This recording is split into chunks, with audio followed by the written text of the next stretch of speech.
pour 5 minutes.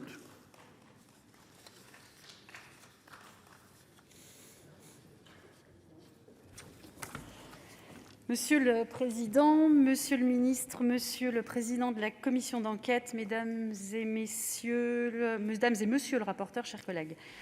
Chateaubriand, dans ses mémoires d'outre-tombe, affirmait que presque toujours en politique, le résultat est contraire à la prévision.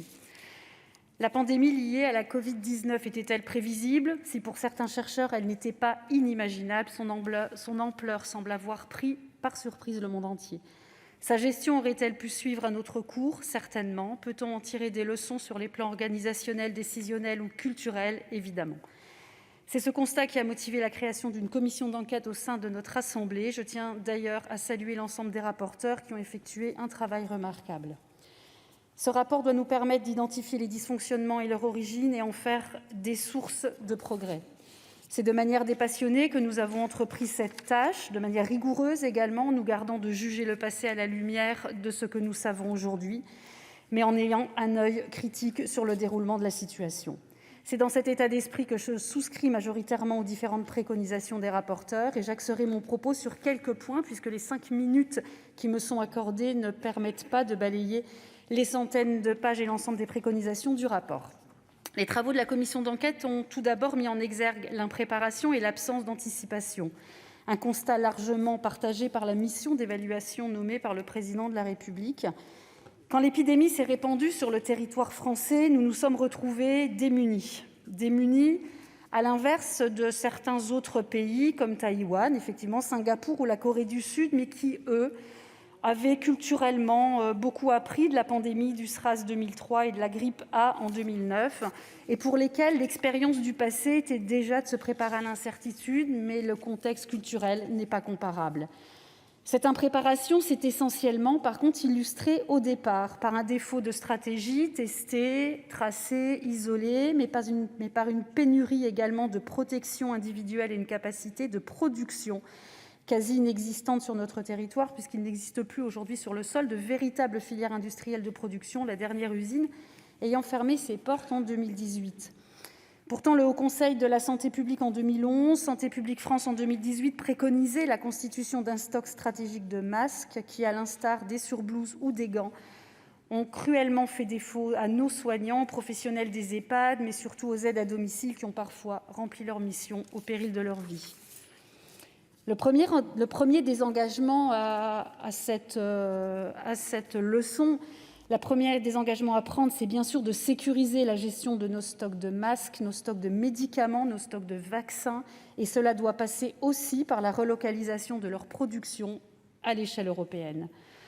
Nous pourrions penser que cette impréparation de début allait nous servir de leçon pour anticiper l'organisation de la vaccination. D'ailleurs, j'avais eu l'occasion d'alerter sur ce point en novembre dernier lors d'une QAG. Pour autant, j'ai l'impression que l'anticipation sur le recueil des consentements anticipés en EHPAD, sur la variation dans la stratégie de déploiement des centres, nous ont encore conduit à un démarrage vaccinal trop lent.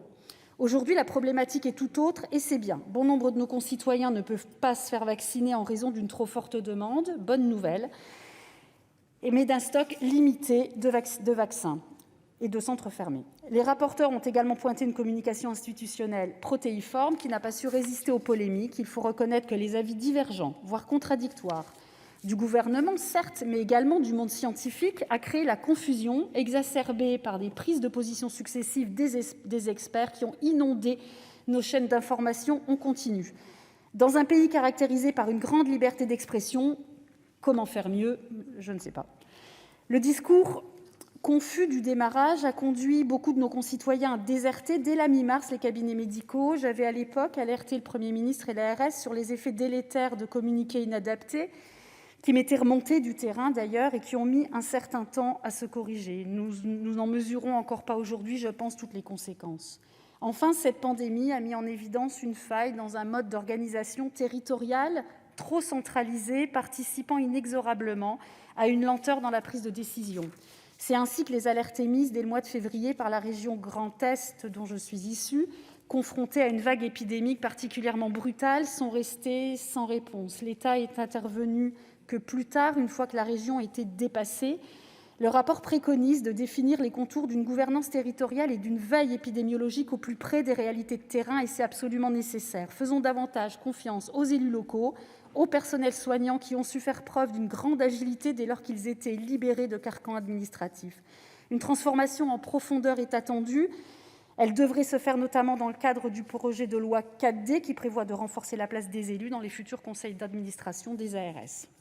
Fin décembre, le président de l'OMS déclarait que la pandémie provoquée par le coronavirus ne serait pas la dernière. C'est pourquoi j'espère que nos débats ouvriront la voie à un nouveau départ, une année zéro de la santé publique que les rapporteurs appellent de leurs voeux. Et je sauterai directement à la conclusion pour donner une note d'espoir. J'ai confiance en la nature humaine et en sa capacité d'adaptation.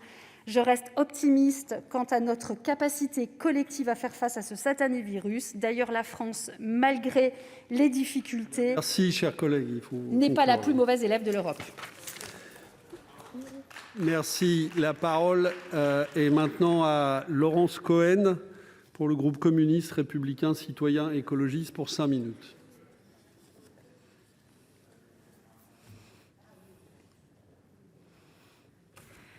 Monsieur le président, monsieur le ministre, mes chers collègues, alors que la campagne de vaccination contre la covid-19 piétine dans notre pays, les travaux